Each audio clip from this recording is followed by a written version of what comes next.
அஸ்ஸலாமு அலைக்கும். இன்று நம் நாட்டு சுதந்திர நாள். இந்த சுதந்திரம் நமக்கு எளிதாக கிடைத்துவிடவில்லை. மகாத்மா காந்திஜி அவர்களுடைய தலைமையில் இந்திய மக்கள் ஒன்று கூடினார்கள். அவர்கள் எல்லா கஷ்ட நஷ்டங்களையும் சகித்தார்கள். சுதந்திரம் சுதந்திரம் சுதந்திரம் என்று கோஷமிட்டார்கள். அவர்கள் உயிர் தியாகமும் செய்தார்கள், பொருள் தியாகமும் செய்தார்கள்.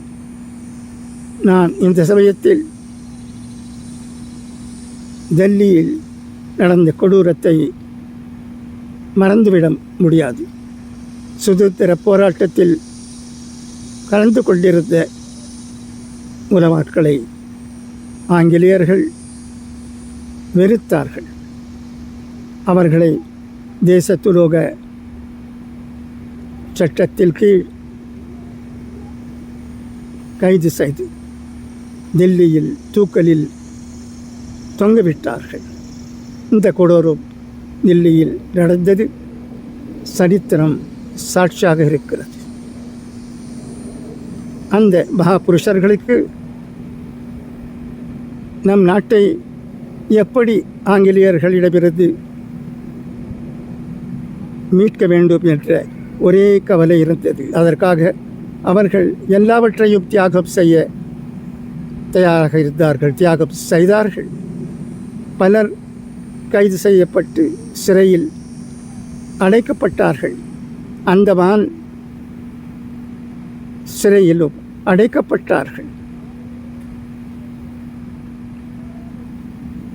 நாம் பல தியாகங்களுக்கு பிறகு நம் நாட்டுக்கு சுதந்திரம் பெற்றிருக்கிறோம். இந்த சுதந்திரம் நமக்கு எளிதில் கிடைத்து விடவில்லை. இதை பாதுகாக்க வேண்டியது நம் கடமையாகும். அதே சமயத்தில் நாம்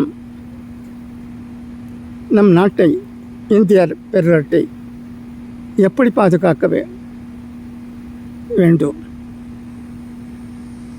எப்படி நம் நாட்டை முன்னேற்ற பாதையில் எடுத்து செல்ல வேண்டும் என்பதற்காக எல்லா முயற்சிகளையும் பிரயத்தனங்களையும் எடுத்துக்கொள்ள வேண்டும். நாம் இந்தியர்கள் என்பதில் பெருமைப்படுகிறோம். சுதந்திரம் அடைந்த பிறகு நாடு நம் பக்கத்தில் இருக்கும் நாடுகள் எந்த நிலையில் இருக்கிறது என்பதை பாருங்கள். நம் நாடு எந்த நிலையில் இருக்கிறது என்பதை பாருங்கள்.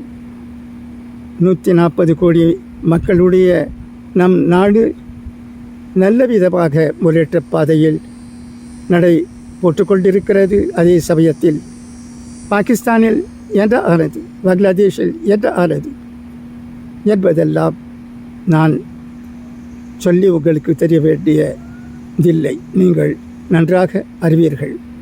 இந்த சந்தோஷகரமான சமயத்தில் அந்த விஷயங்களை நான் மேலும் சொல்ல விரும்புகிறேன். ஒரு சில வார்த்தைகளை மட்டுமே சொன்னேன். ஏனென்றால் நம்முடைய நாட்டு மதிப்பு எவ்வளவு இருக்கிறது என்பதை நம் பாரத நாட்டில் இருக்கும் அனைவரும் சரியாக புரிந்து கொள்ள வேண்டும் என்பதற்காகத்தான் இந்த சுதந்திர தின நாளில் நாம் சபதமேற்போம். நாம் நாட்டுக்காக பல முயற்சிகளை, பல பிரயத்தனங்களை எடுக்க வேண்டியதாக இருக்கிறது. மக்கள் எடுத்து வருகிறார்கள், சந்தேகமில்லை. ஆனால் அதில் எந்த விதமான குறையும் வந்துவிடக்கூடாது. டாக்டர் ஏபிஜே அப்துல் கலாம் அவர்கள் நம்முடைய நாடு ஒரு சூப்பர் பவர் ஆக வேண்டும் என்று சொன்னார்கள். அதற்காக அவர் முயற்சி செய்தார்கள்.